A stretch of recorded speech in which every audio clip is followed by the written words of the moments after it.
This felt like Napoleon Dynamite. Do you remember that? I had this the wrong way. I don't know. I don't know. Let's do some makeup. I already put my moisturizer on before I left the house. Went and dropped my daughter off at school. Now I'm back. Monday. Back to the work grind. Back to the life grind. How was your weekend, y'all? We did a lot of Cora stuff this weekend. We did the Girl Scout cookie selling, which went very well. Oh my gosh. Cora she sold most of the cookies. I need her to be my promoter for my business. She literally, I would just look and she'd be gone getting people and bringing them back to the cookie stand. She was real serious. All right, we're gonna mix the Glossier Perfecting Skin Tint.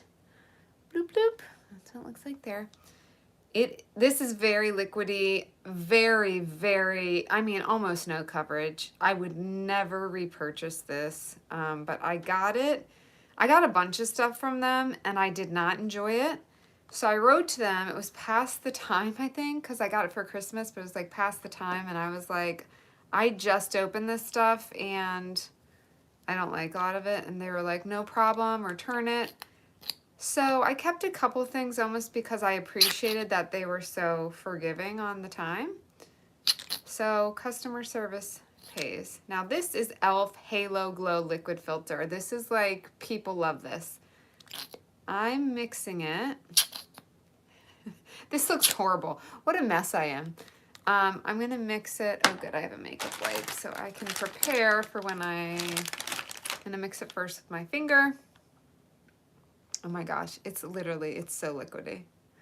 So it's a mess. This is probably way too much. Oh my gosh. All right, so let me use my wipe here and then we'll get my brush and put it on with my brush instead.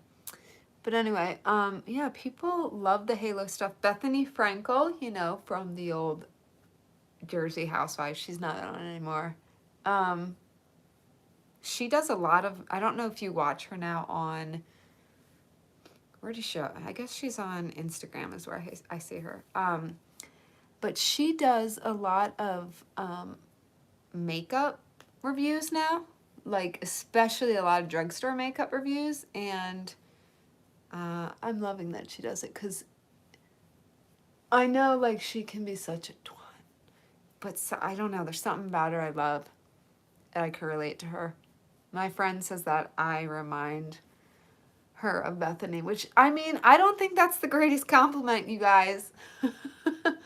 But I guess she says, like, in my directness and how I just, like, don't care about certain things. And there was one video where she was, like, she thought it was eyeliner, she thought it was lip liner, but it was eyeliner or something. She's, like, then she realized, and she's like, and just, like, kept going, and you know, kind of the 0 F's attitude a lot of times.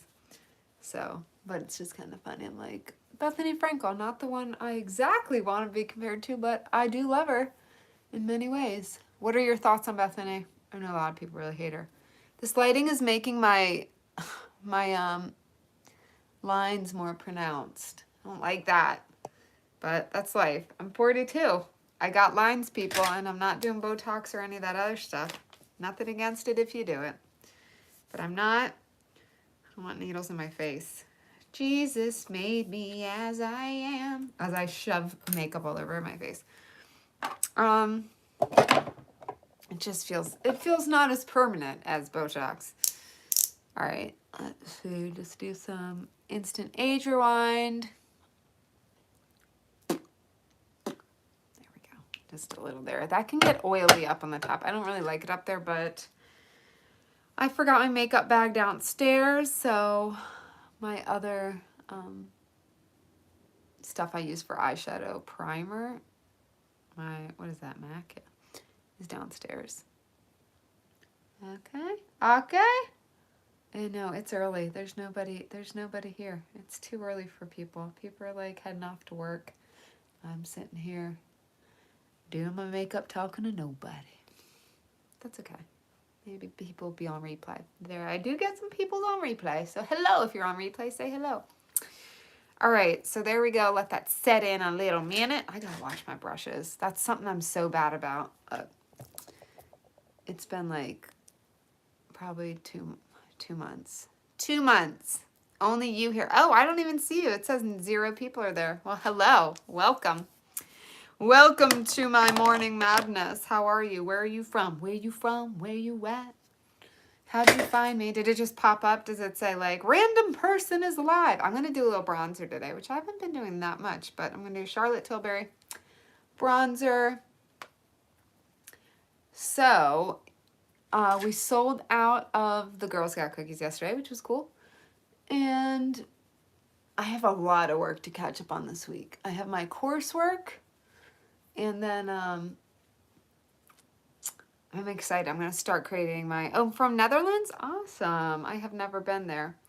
I have been only to Spain and in Europe. I've only been to Spain and France. I think that's it. Just really watching live streams. Very exciting. Well, let's see. I'll give you a question. This will be fun. What is your favorite movie? What's your favorite movie? That'll be the question of the day for your live stream chat here. I'm going to do... let's find a little pop of color for... Oh, yes, this is my fave. Spain has good beaches. Oh my gosh, yeah. I went to Barcelona. We're going to do that gorgeous color. And this is the Hourglass palette. I went to Barcelona and I absolutely loved it. And the food was amazing. And I'm a night owl, so it was so fun that like everybody ate at like 9, 10 at night. The Matrix and oh, cool. Lord of Rings is awesome. That is a really cool, I like Matrix too, but Lord of Rings is one of those like classic. Your mother lives in Spain. Ugh. I always wanted to go Paris. It was like my dream.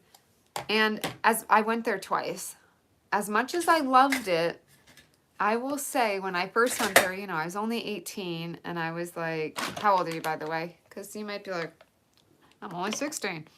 But I was only 18 and you know, things can affect you. When you're 18, I mean, I still loved it, but I felt like it smelled a lot in there. I know it's a weird thing to say. I want to do a different color. Let's do Star Wars, Mandalorian. Woo! And that's so cute. I barely ever use this. Let's do like a green look. It's going to be interesting. I'm going to use just, I don't know Star Wars even. I got this more for my daughter. Just like a tattoo. Just like a tattoo. Oh, shit. Oh my God. One of the colors just dumped out everywhere. That's fun. On a hike vacation in 90. Okay, so you're probably not 16. Yeah, Paris was awesome, amazing. I love art, and so I had a blast. You're ancient. I had a blast, loved it, but I felt like it smelled, and I was like upset because it smelled so bad, like especially around where we were staying, the apartment. And my friend had just passed away. And I was living here. My friend passed away. I honestly did not want to go anywhere. I wasn't even leaving the house at that point. And my dad had already gotten these tickets. And he was like, we're going. So you can cry in the plane, you can cry in the hotel, but we're going to Paris.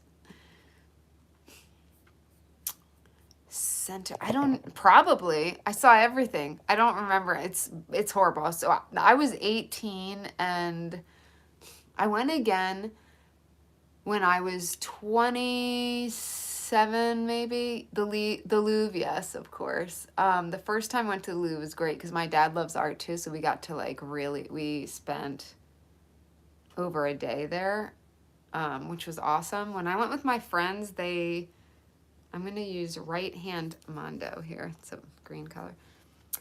My friends were like, not as, I don't know. They wanted to shop and stuff. So, I mean, we did some touristy stuff. We went to the Louvre and like saw, you know, we went straight to the tourist attractions. So I had a better time as far as like touristy stuff with my dad because I got to sit and appreciate it more. My favorite, honestly, I love Monet, and we got to go to Monet's house, which was absolutely like a dream come true to me. That I would love to go back. I would love to go back there. I can't believe that just exploded everywhere. I'm gonna do eyeliner today. So I'm trying to think where else. In Spain, yeah, gosh, we went to a bunch of places. A lot of, the churches, just all the architecture. My dad was really into that stuff. When I went with my friends, we went, gosh, I can't even remember. We went to a couple of the very obvious tours. Monet Impressionist. Yes, Monet is an impressionist. Yeah, Monet isn't like my favorite. I mean, I do love Monet, but it's not like my all-time favorite. I actually really love Pollock. I really like abstract art a lot.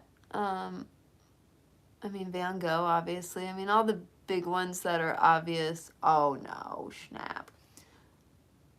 Are obvious great artists. And I do appreciate... I don't know if you've ever been to... I live near Washington, D.C. Have you ever been to America? In D.C., they have a lot of museums, and my favorite is called the Hirshhorn. It's like the modern art museum down in DC, and that I used to go there all the time. And as I've gotten older and more responsibilities, I don't go as much. I used to just like jump on the Metro, which is our train. Painting ended with Pollock. Maybe. I love Pollock. For my final project in college, I actually did, like, we had to pick an artist to be inspired by. So you're supposed to do one. Marie, hello. We're talking about Europe and art. I'm talking about art and how in college now I'm talking about how I love Jackson Pollock, where he did a lot of the flicking art, very abstract art, which I love. And so for the final project, I was like, I'm going to do Jackson Pollock. And I went out in my mom's yard at the time, and I laid out like a tarp and put out a canvas. And I had there was like a pack of 4. Yay! You caught me live! There was like a pack of 4 canvases. And I laid one of them out, and I was like so excited, and I did it. And I had so much fun, and I felt so free. I had done smaller versions, like, in the studio, but this was like a big one, and I was talk about painting with your soul.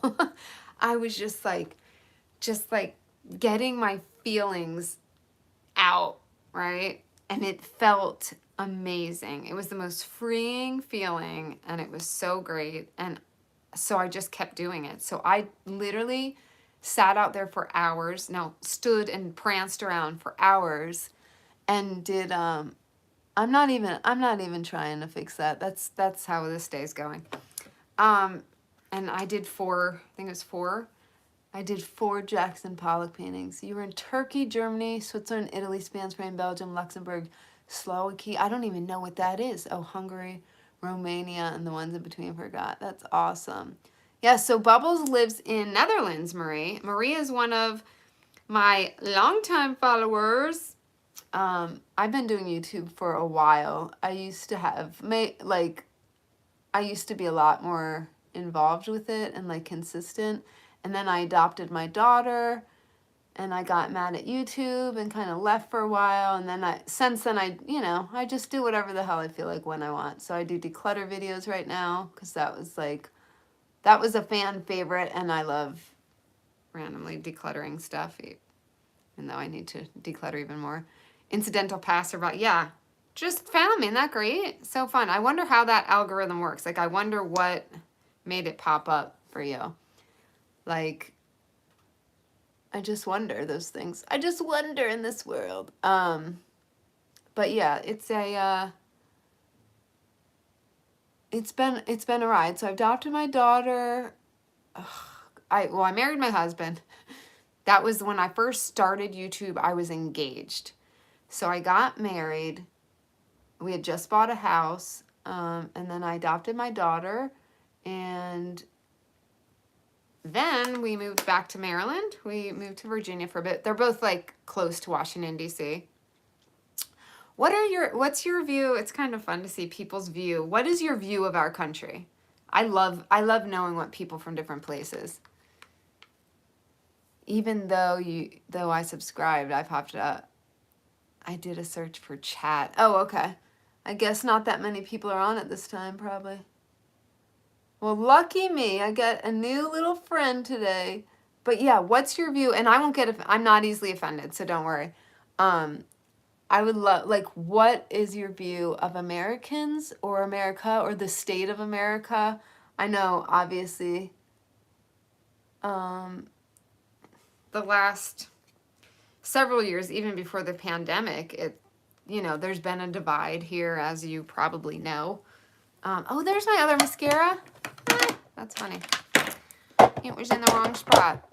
My view is Americans hit the jackpot with this amazing land. With our land. This land is your land. But yeah, I was thinking, because I'm like, I feel like we're lucky in so many ways, and we have so much, there's a lot of opportunity. Obviously, I was going to say we have money. Our economy has gone down in the last several years, but, I feel very, very blessed and lucky. It's not like I want to complain, but like, I do wonder, and I know what some people think of like our government or things. Don't preserve this land. How don't we? I need a lippy. Where's my lippy? Oh, I need powder. Most importantly, I'm going to do the powder. I'm going to use this one. It's a little lighter. We do. All right. Yeah, I don't know what that means, but maybe I'm tired. Maybe it's not my day. So this is the Hourglass. They're known for their really nice finishes on their powder. And kind of like, some of them are like blurring. This one's kind of like, see, highlighty. Woo! Give me that shimmer. I wanted a little brighten my face up today. But that's the president's fault. Oh no. Oh no. I started it.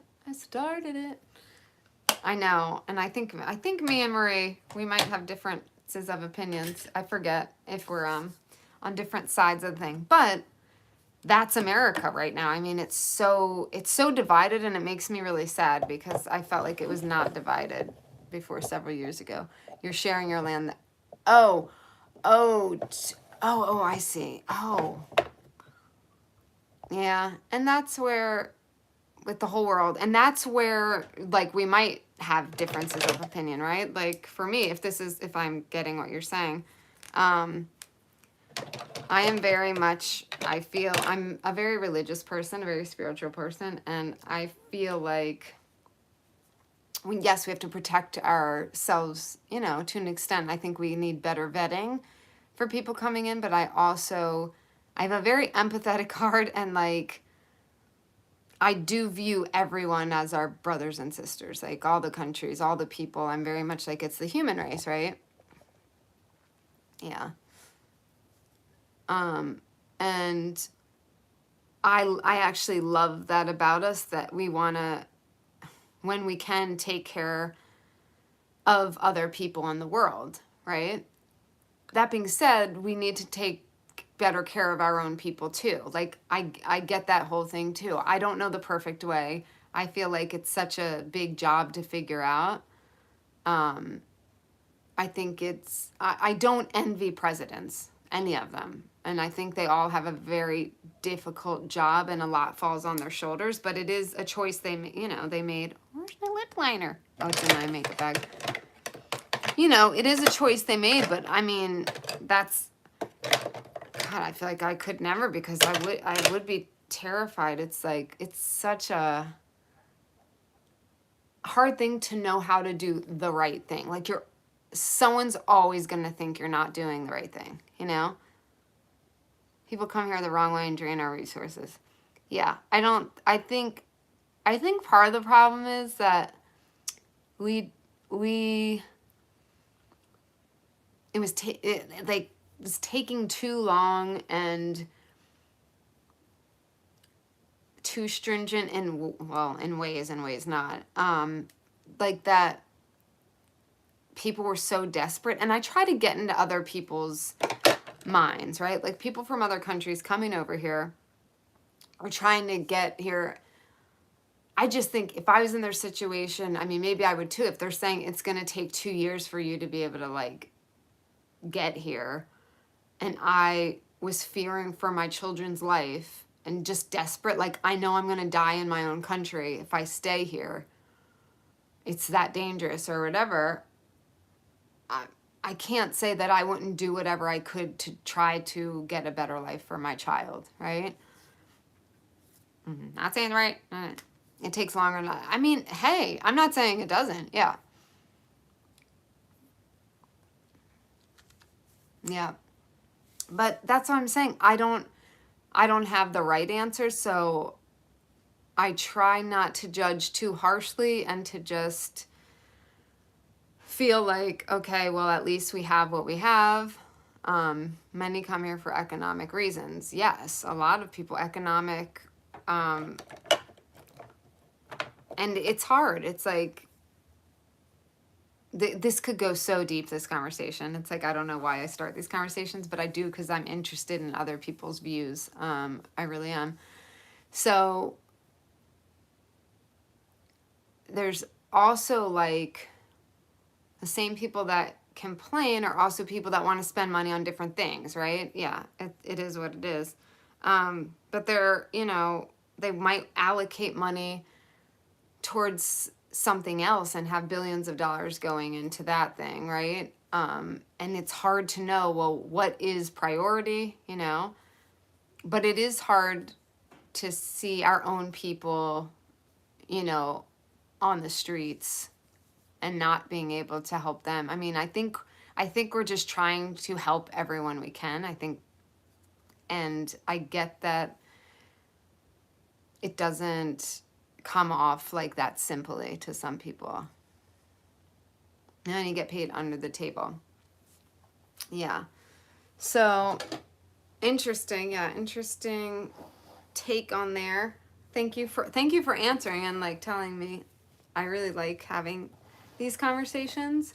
I love, it's like something I miss about traveling. Speaking of traveling, I really miss just seeing how other people live, other countries, talking to people in other countries. Like, I'm glad Cora's getting older and we're saving up more money to try to travel more again. Because it's like, there's so many different beliefs and whatever just within our own country. I find it fascinating to go to other countries because it's even more different, you know? It's just so it's just amazing to me. Like, people fascinate me. I have a fascination with people. I think as much divide as there is, I feel like we have so much, yes, too much pain, so much in common. And sometimes I think like, I'm just going to take like Democrats and Republicans in America as an example, right? So there's some really big differences, like especially in the last 8 years, whatever, 8 years or more, since Obama was in, then with Trump, like it felt divided, then even more divided, right? And sometimes I like try to zoom out because I'll get upset too. I'll get my feelings in there too. I'm a passionate person, you can imagine. I get some strong opinions about some social justice issues, stuff like that. But sometimes I zoom out and I'm like, in the end, most of us like want the same thing. We have the same like end goal as far as like I think we want to have a country that is united. We want to have kids have a better life than we did. That may look differently in our minds, but it's like, in the end, I want joy for as many people. I want to help whoever we can. I want, oh, did I miss something? Yeah, divide. Like when you think about like what you want for your family, right? I think it's mostly the same. It just might look different, or we might be more passionate more about economics versus equality, right?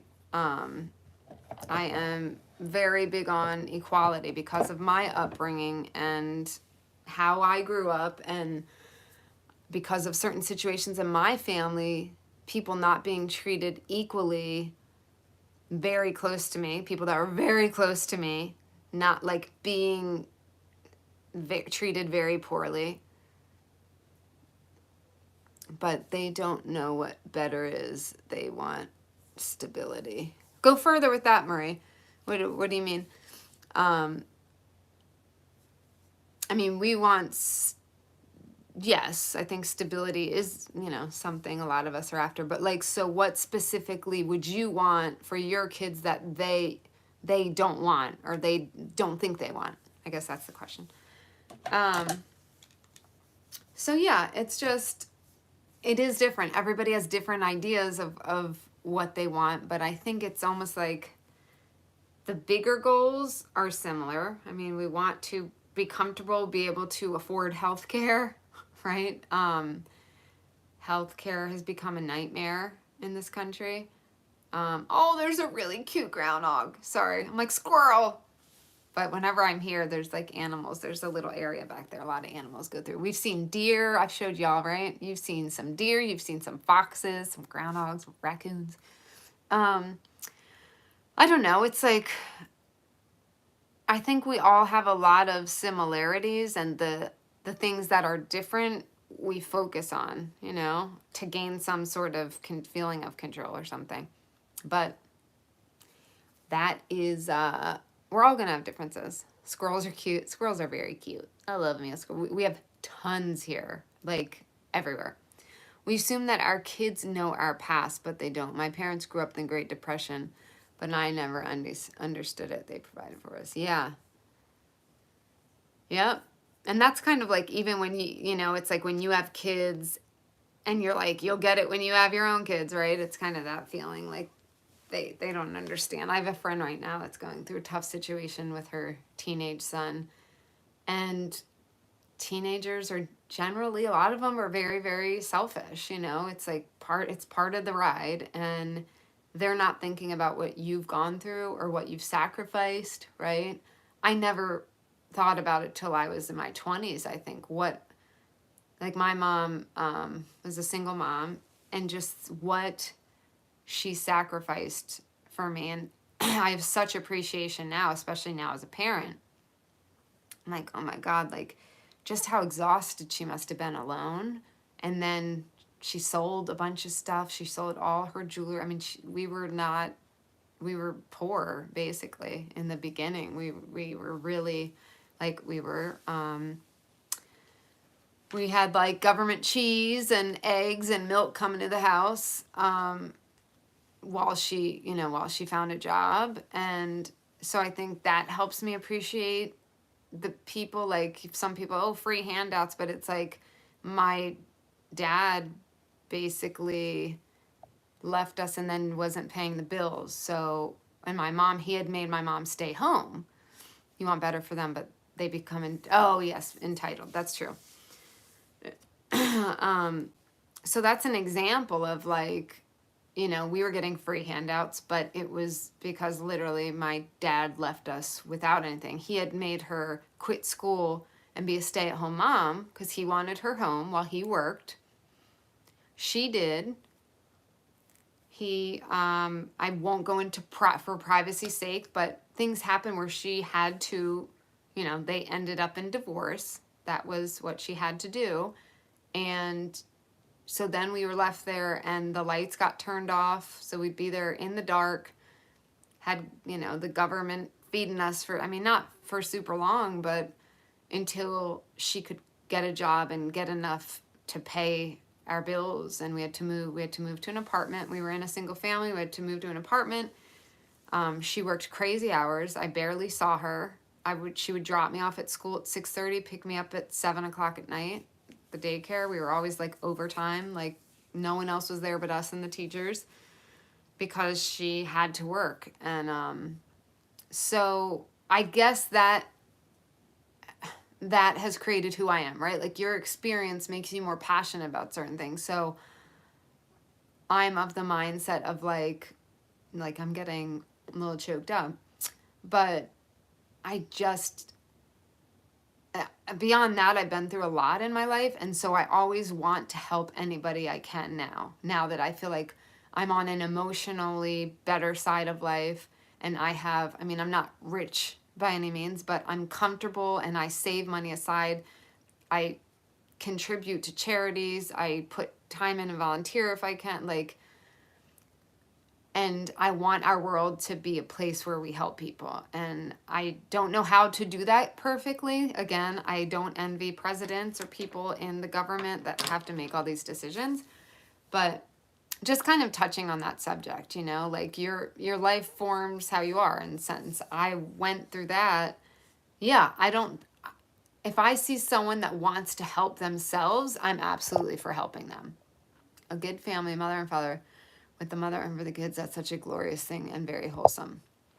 Well, it's wholesome until the father does not treat the mother well, right? And that is more common than we would like. And that's not okay. And that's something I also am passionate about. If you listen to my Marie, right, with my podcast, you know that.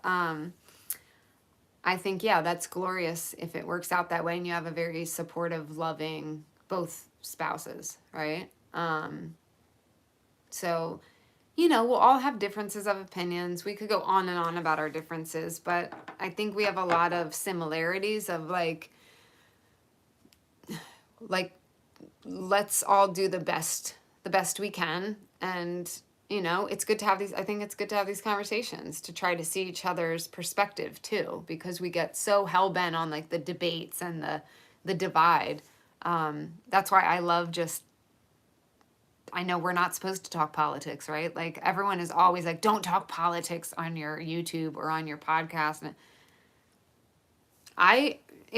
to me, it's part of life. It's part of life, and we can't just pretend like it's not happening. And I live in the DC area. If you live here, you talk politics. Like, I don't know if you know that.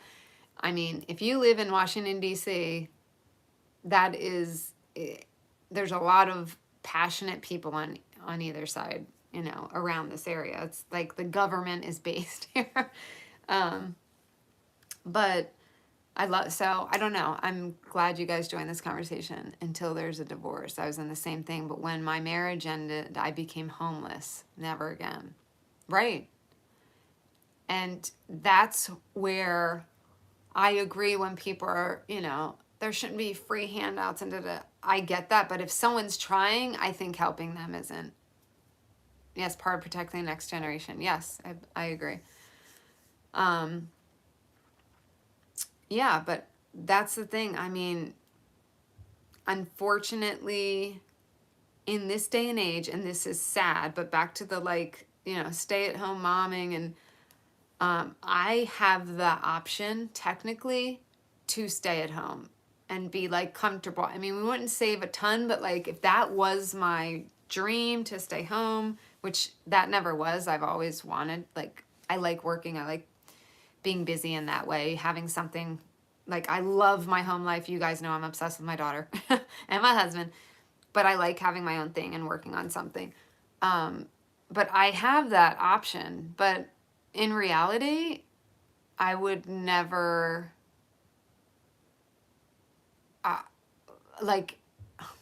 in the reality of how frequent divorce is, how women can get, and men can get really screwed in divorce, I feel like you should always have your own means of making money. And it sucks it's come to that, but if you just statistically look, and I don't think my husband and I will ever get divorced. I don't, he's an amazing person, and I vetted the hell out of the people I dated. No, but I was very choosy because I could have married a couple of people, but I just, I had to go with my gut, and I was like, I'd rather not be married than be with someone who shows the sign that they're not treating me very well, you know? So yeah, it worked out. Yeah, it's at least, you know what? I think it's gone down a little. Like it was 60 something and then I think it went down into the 50s. And I think part of that is not as many people get married now. I mean, a lot of people still get married, obviously, but I think people got scared. You have decades of over 50% people getting divorced. That could cause like a cultural anxiety about getting married, you know? Yes, exactly, Marie. Yeah. There's a lot of people living together. They don't want to do the papers because of the statistics, or they're like, oh, and it's like it's a different world now. Monogamy, some people just aren't monogamous anymore, right? I think there is probably more situations out, and that's the thing, and you might have differences. I don't judge that. I don't care what they do. I don't care what people do. It's not my life. I don't even want to think about what's right or wrong. It's not my business. Like, I live my life. I stay in my lane.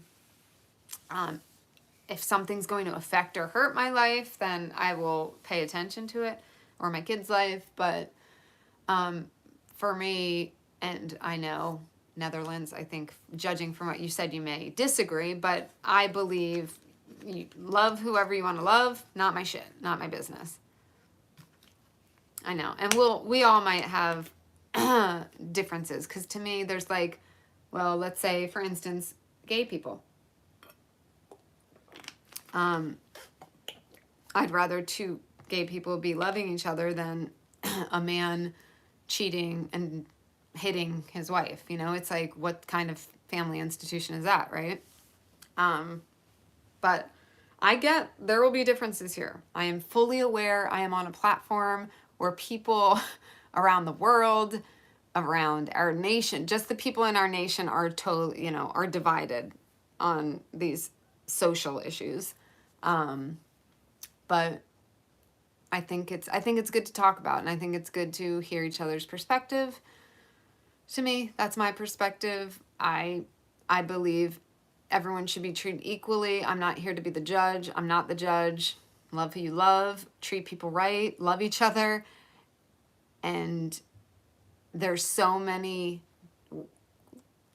male-female relationships that are so dysfunctional that's what bothers me, right? Like anyone, I don't care, gay, straight, whatever, anyone mistreating each other or abusing each other, that's the worst, right? That's what we should not tolerate at all. That should be a bigger deal, I think, in my mind. So that's my TED Talk. I always feel like when I get all passionate, I'm like, stop, I'm like, oh, 38 minutes. Whoa, she really went there. So I have to get to work, but nothing like waking up in the morning talking some politics. But here's your message for the day. Pray, trust, wait, repeat. So if there's something on your mind, I feel like the message too is to soften your heart. That's for me. That's for you guys. Like, I'm getting that message. I'm glad you saw me too. Soften your heart for others today. Just hear each other out, be patient, and realize like you might be like, how could they think that way? Right? I have that thought. You might have that thought about me, even if the fact maybe you're anti-gay relationships and I'm saying I'm supportive of love is love, whatever. Pause for a moment and think, well, something in her life, she was raised in a way just like I was raised in my way. And that's where I have to do the work for myself. I have to say they were raised a certain way that created them and molded them just like I was raised and created to be who I am, right? And trying to respect each other and have these conversations and listen and try to understand. We don't have to agree, but be a little more respectful and soften our hearts a little bit and have compassion. Okay. And yes, thank you, Bubbles. Bubble this. I'm so glad you randomly found me and we're here for this TED Talk. All right. Subscribe if you're not subscribed. Can always, I'm here, I don't know, I'm on random days whenever the hell I feel like. And I hope you both have a fabulous, fabulous day. And here we always end with smooches and deuces. All right, bye you guys.